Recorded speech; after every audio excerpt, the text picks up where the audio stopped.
À la une, signature de convention entre le groupe Ecobank et Proparco, un partenariat qui devrait contribuer à l'élargissement et à l'animation des actions à la Bourse régionale des valeurs mobilières BRVM. Et puis dans cette édition, nous parlerons de la célébration des 20 ans du Conseil régional de l'épargne publique et des marchés financiers, CREP-MF.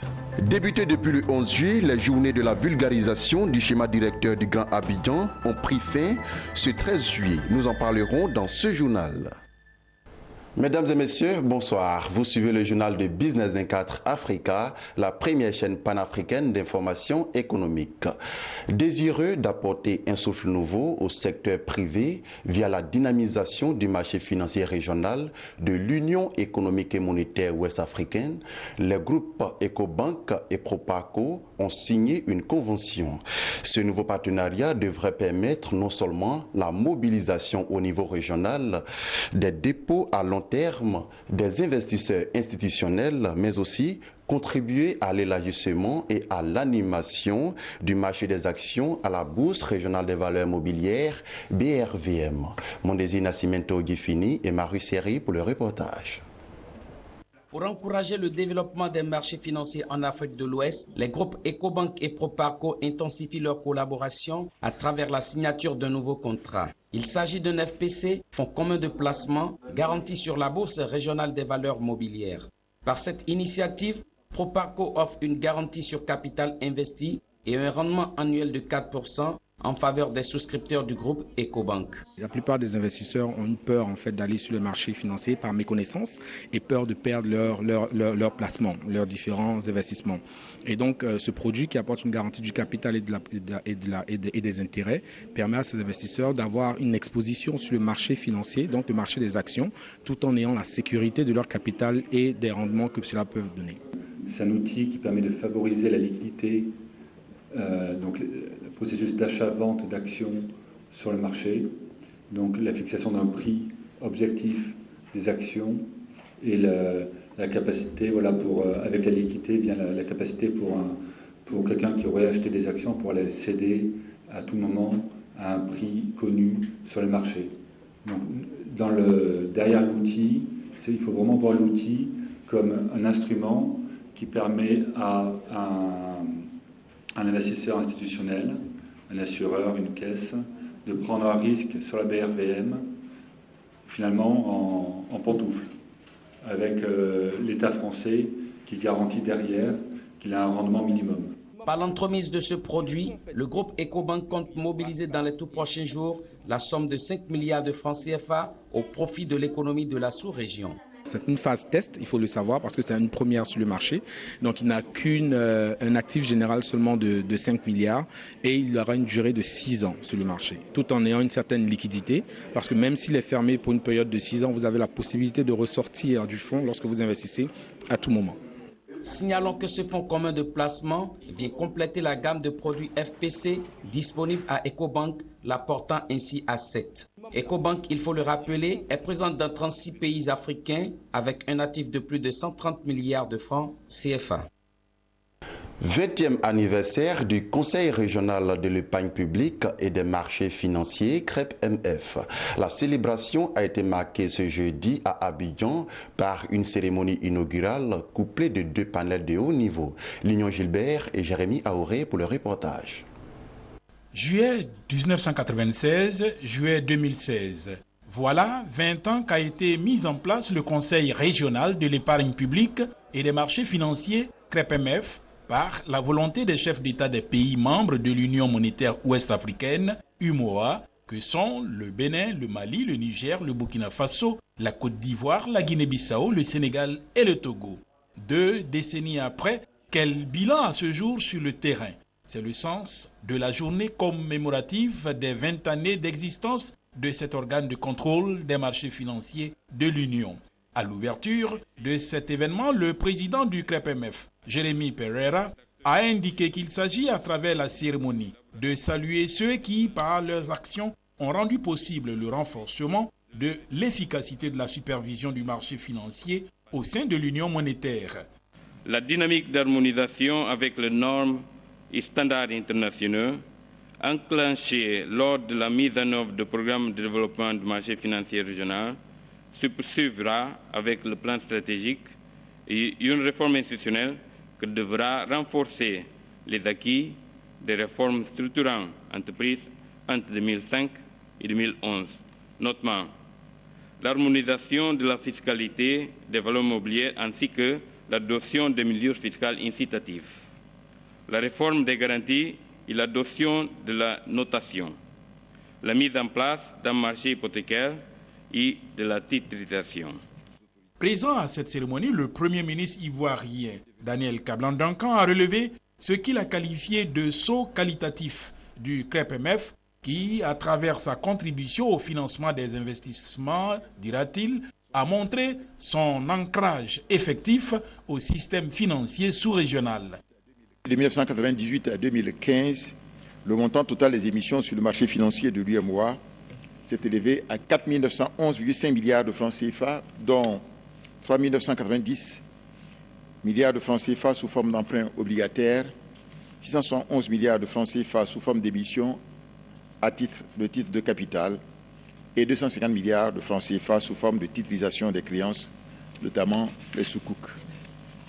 Le montant total des avoirs à titres et espèces détenues par les structures agréées du marché est passé de 1 795 milliards de francs CFA en 2007 à 4 935 milliards de francs CFA à fin 2015, soit une hausse de 175%.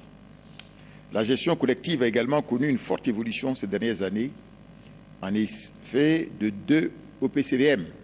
En 2000, on en dénombre 63 à fin 2015. Il ne fait donc aucun doute que le marché financier de l'UEMOA est plus que jamais une réalité. C'est un levier financier capital au sein de notre Union. Si 2 décennies après sa création, le bilan du CREPMF se veut satisfaisant, il y a encore du chemin à parcourir, d'où l'appel du chef du gouvernement ivoirien. Le Conseil régional doit aussi faire sa mue pour s'adapter davantage à l'évolution du système financier international, afin de contribuer, plus que par le passé, au financement de nos économies grâce à une mobilisation plus accrue des capitaux. En effet, la crise financière internationale a introduit des changements fondamentaux dans l'économie mondiale. Les plus grands blocs économiques, y compris les marchés africains dont le Nigeria, ont adopté d'importants plans de sauvetage de leur système financier et bancaire en réajustant leur réglementation. Ces mesures visent à redonner confiance aux investisseurs. Et ces changements en vue dans le système financier mondial ne sauraient nous laisser indifférents. Dans ce sens, mesdames et messieurs les membres du Conseil régional, votre responsabilité en tant qu'autorité de régulation est grande quant au devenir de notre marché financier. Rappelons que le thème général de cette journée commémorative est le CREPMF face aux nouveaux défis de la régulation financière et du développement du marché financier régional. Restons dans l'ambiance de cette cérémonie pour voir quelques réactions des participants. C'est le défi du succès. Succès parce que le marché financier régional a réussi à traverser des moments difficiles pour se construire progressivement avec les ressources locales. Et l'un des panélistes l'a dit aujourd'hui, beaucoup attendaient de voir cette initiative échouer. Mais elle tient, elle fait son chemin. C'est un élément important qu'il faut mettre en exergue quand on observe l'évolution de ce marché. C'est toujours bien que nous puissions nous rencontrer, pouvoir échanger, voir d'où nous sommes venus. Parce que si on sait d'où nous sommes venus, on saura vers où on va et donc on va trouver la route pour y aller. Et je crois que c'est un peu l'importance de cette commémoration et nous avons bien apprécié que son Excellence, Monsieur le Premier ministre de Côte d'Ivoire, lui-même vienne ouvrir ses travaux pour montrer l'importance que les autorités de l'Union accordent donc au marché financier régional, notamment le Conseil régional, mais également la Bourse régionale des valeurs mobilières. Nous avons des relations de coopération et dans le cadre de cette coopération, nous avons œuvré ensemble ces 10 dernières années parce que la COSUMAF a été créée en 2003. Donc elle a beaucoup bénéficié de l'assistance du CREPMF. 20 ans, c'est une belle histoire, c'est un beau projet, c'est une belle vision des pères fondateurs. Après 3 jours, le Salon des aménageurs fonciers professionnels agréés en Côte d'Ivoire a refermé ses portes à Abidjan. 3 jours pendant lesquels les Ivoiriens se sont déplacés en grand nombre pour s'imprégner de cette innovation dans le domaine foncier et s'assurer de la viabilité de cette réforme. Toutes les assurances affichées par le ministère de la Construction et de l'Urbanisme des Côtes d'Ivoire et ses aménageurs agréés n'ont pas pour autant levé le doute nourri par certains Ivoiriens. Lawani Babatunde et Freda Yoro. Ils sont estimés à 5000 le nombre de participants au premier salon des aménageurs fonciers de Côte d'Ivoire. Les Ivoiriens venus de toutes les villes du pays et parfois de l'étranger pour rencontrer les aménageurs agréés et sans toutes les informations nécessaires à l'acquisition d'un terrain aménagé. La population nous montre par leur visite sur ce stand, surtout on va dire au salon, qui sont très intéressés par tout ce qui concerne le foncier et l'immobilier en Côte d'Ivoire. Ils viennent ici pour avoir des terrains aménagés, viabilisés et surtout sécurisés. On va rentrer, s'asseoir, étudier toutes les offres et puis se décider. Surtout que la plupart des terrains sont livrés avec ACD. Généralement, le prix varie entre 25 à 45 000 francs le mètre carré. Je pense que c'est prenable. Avant, on a des terrains avec plein de conflits. Tu payes un terrain, aujourd'hui, demain, tu le perds parce qu'il y a un conflit sur le terrain. Donc là, il y a un ACD et l'État est déjà partie prenante dès le départ, donc il y a plus de sécurité. Donc je pense que c'est mieux. On va faire un peu d'effort, même si c'est cher, un peu d'effort pour avoir des terrains sécurisés. Plusieurs autres participants sont venus à ce salon pour se rassurer et voir si toutes les mesures prises par les autorités ivoiriennes peuvent effectivement garantir une opération sécurisée. Malgré tous les dispositifs mis en place par le ministère de la Construction et de l'Urbanisme, en collaboration avec les aménageurs fonciers professionnels agréés, leur doute n'a tout de même pas été entièrement levé. Et je souhaite que la rigueur la plus stricte s'applique. Parce que toutes ces promesses qu'on a, tous ces beaux plans, il y a beaucoup qui promettent après qui ne font rien du tout et qui vous trouvent des justificatifs. Et ça, il faut que ça s'arrête. Il faut que ça s'arrête. Parce que c'est des gens qui ont volé l'argent des gens, des fonctionnaires, des agents du privé qui ont trimé, qui se sont saignés pour économiser et acheter un petit lopin de terre. Quelqu'un, un malin se place là, il prend ça, il disparaît. Et rien n'en sort. On ne punit pas la personne, on ne poursuit pas. Ça doit finir. Oui, mais je pense qu'il devait être rassuré, cet interlocuteur, parce que c'est justement parce qu'il y a un problème que le ministère a décidé effectivement de créer cette corporation des aménageurs fonciers. Parce que nul n'est besoin de constater effectivement qu'il y a une forte pression dans le domaine, n'est-ce pas, du foncier en Côte d'Ivoire et principalement, n'est-ce pas, à Abidjan, où il y a un déficit, n'est-ce pas, annuel de 40 000 logements, n'est-ce pas, voilà, au niveau de la ville d'Abidjan. Et donc, il devait être rassuré. Et le rôle, n'est-ce pas, de l'aménageur foncier, c'est de créer des villes nouvelles. Et des villes nouvelles, n'est-ce pas, qui sont entièrement équipées, donc viabilisées, et qui sont entièrement, n'est-ce pas, sécurisées. Autrement dit, quand nous disons que c'est viabilisé, ça veut dire qu'il y a le courant, ça veut dire qu'on met effectivement, n'est-ce pas, l'eau, ça veut dire qu'on fait, n'est-ce pas, le bitume. Donc, toutes les commodités, n'est-ce pas, de base pour une vie saine. Quand le ministère dit que c'est sécurisé, ça veut dire qu'effectivement, il n'y a pas plusieurs propriétaires. Le ministère ivoirien de la Construction et de l'Urbanisme a décidé de prendre les taureaux par les cornes en faisant des aménageurs agréés les seuls habilités à commercialiser les terrains aménagés en Côte d'Ivoire. Question de veiller au respect des schémas directeurs d'Abidjan et des villes de l'intérieur, mais aussi empêcher les individus de s'enrichir en vendant un seul et même terrain à plusieurs personnes.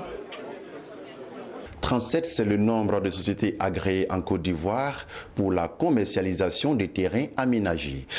Tous ont exposé du 11 au 13 juillet au premier salon de l'aménagement foncier pour présenter leurs offres aux Ivoiriens. Des sites entièrement viabilisés dans la capitale économique ivoirienne et sur l'ensemble du territoire. Restons toujours avec la Babatunde et Freda Yoro. Arc-en-Ciel est une société de promotion immobilière et d'aménagement foncier. Nous ont donné 11 hectares sur la route de Aoué. Quand vous quittez Abobo Baoulé, vous allez dans le prolongement pour remonter, vous avez un village qu'on appelle Gibi. Un espace d'avenir parce qu'aujourd'hui, le district d'Abidjan lui-même est saturé. Nous, on se trouve à Paris où maintenant c'est les banlieues qui font la chose. Vous voyez. Donc, normalement, c'est les banlieues qui sont Benjerville, Songon, qu'on appelle Grand Bassam et puis Alépé. Alépé est une zone vierge où l'avenir est. Nous sommes dans une société spécialisée dans l'aménagement de terrain. À Abidjan, nous offrons des terrains à Angré, route de Bassam, route de Benjerville, et puis à Yamoussoukro, nous offrons des terrains sur la route de Bois-Flé, à la sortie de la ville de Yamoussoukro. Tous nos terrains à la SIAT sont des terrains titrés. Ce sont des terrains dotés d'un titre foncier. Ça, c'est la base. Concernant les terrains aménagés, nous avons 2 sites. Nous avons un site de 20 hectares à Benjerville, derrière le jardin botanique. Et nous avons aussi un site de 18 hectares à Bassam. Nous avons une grande expérience en ce qui concerne l'aménagement des terrains. Et nous faisons des travaux assez élaborés. Nous faisons les routes, nous faisons les voiries et les réseaux divers. Les voiries sont bitumées. Nous avons aujourd'hui les titres de propriété sur les terrains, c'est-à-dire les arrêtés de concession définitive. Terminons ce journal avec cette information en images. L'agence de notation américaine Standard & Poor's a revu à la baisse la note du risque contrepartie de Skybank. Sa nouvelle analyse, publiée le 12 juillet 2016, enfonce le groupe bancaire nigérian dans la catégorie extrêmement spectaculaire CCC+, sur le long terme et C sur le court terme. Cette évolution des choses est intervenue après que l'intervention de la Banque centrale nigériane ait mis en évidence le fait que la banque ne respectait plus ses ratios de créances douteuses. Voilà, c'est ici que s'achève ce journal. Merci de nous avoir suivis et continuez de vous informer sur la première chaîne panafricaine d'information économique, Business 24 Africa.